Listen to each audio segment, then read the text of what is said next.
Yeah. Let me go across to Swapnil Kothari as well. Abhishek, I will get you live. Let me go across to Swapnil Kothari. Swapnil, he had moved the court for anticipatory bail last week. Three applications were listed before the court on Friday. Of the three, which included Priya Sundaram, our CFO, and Vikas, our CEO, Priya's was taken up and heard and granted bail. She was granted anticipatory bail. Okay. Two other applications were listed, and they knew very well that the application of Vikas was pending. It was due to be taken up tomorrow, and the case is coming up in the High Court on the 16th. And look how they've gone about this Sunday morning raid, taken away his laptop, and when he's been cooperating, they asked for his phone a few days back, and he's happily given it to them because he has nothing to hide. They've gone this morning, and they picked him up, Swapnil, raided his house. Niranjan, that is unfortunate. The court process should have been followed. In the sense, they could have waited till tomorrow when the application would be heard. That would be the normal procedure followed by anybody. And this is unfortunate. The reason it seems is that after having filed a 1400-page charge sheet, the courts needs to have some justification, as to the substantiation of the charge sheet. So I think what the police has been advised by the lawyers is that if you do not show any substantiation in the terms of arrest, etc., because normally when you have a 1400-page charge sheet, you have to show a couple of arrests. You have only arrested so far Ghanshyam Singh.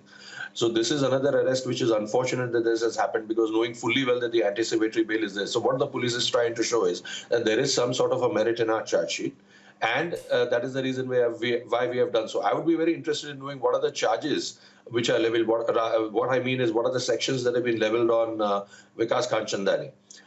Because that would be an interesting part, whether it's some sort of a conspiracy, because that must be their common intention, conspiracy, etc. But there has to be some sort of a cognizable and an unbailable section on the reason behind which you can just go and arrest someone.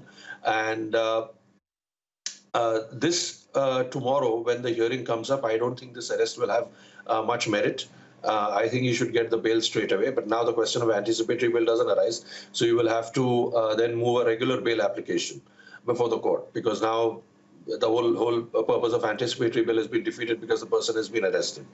And in this case, you will have to continue to keep moving the courts for quashing of this entire case as such, because if you feel that there is no basis for this case, in terms of the questions that are being put, the questionnaires, the long hours of questioning, the very fact that Republic TV was not named in the FIR and some other channel was named, and the pursuit of Republic TV thereafter, that clearly shows that the case seems to appears to lack merit. And when it lacks merit, it paves the way for quashing. Maybe the court doesn't do that very initially at the very first stage, because there is a Supreme Court judgment which says that the courts will not generally interfere in the investigation. But when the investigation is suspect, at that point in time, the courts do have to interfere, and the courts take a little bit longer than they normally would otherwise. And in this case, I think the courts have been patient, and they've allowed as much investigation as possible. So either it has to be transferred to the CBI, because if it appears to be reeking of malafides, then it needs to go to a central agency. And besides, forget malafides, it's more importantly because it's the CBI which can really look at all the channels which it was supposed to look earlier from a nationalistic point of view, because channels are not just beamed in one state, they're beamed across the country.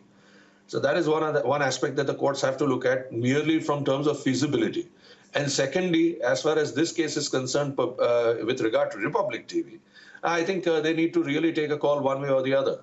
Because, and more so the way it needs to be in favor of Republic TV, simply because one after the other, if people are being picked up, and that too just prior to the day, and kept in for 26 days like Ghanshyam Singh was, and it is unfortunate. And I'm glad that you've gone to the National Human Rights Commission, because that is what the forum is for, maltreatment in the prisons. And an NHRC is replete with several such cases, not only for prison maltreatment, but even for other aspects. So, it's time that people take NHRC also equally seriously.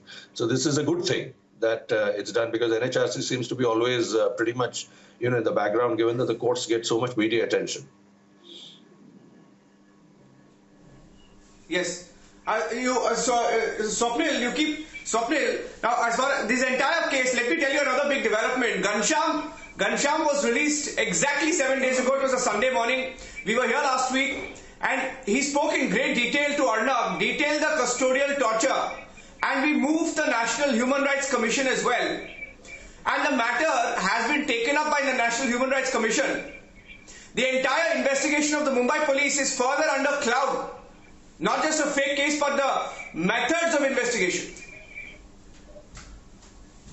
Well, there is no question about it because the substance of the arrest, in the sense that the way Ghanshyam was picked up with, cloth around his face and kept in for 26, 27 days, that all of these things raise credible suspicion in the minds of the courts, and the courts will definitely take a look at it. And more so, the basis of the court, the basis of this investigation, the basis of arrest is there in the minds of the court subconsciously.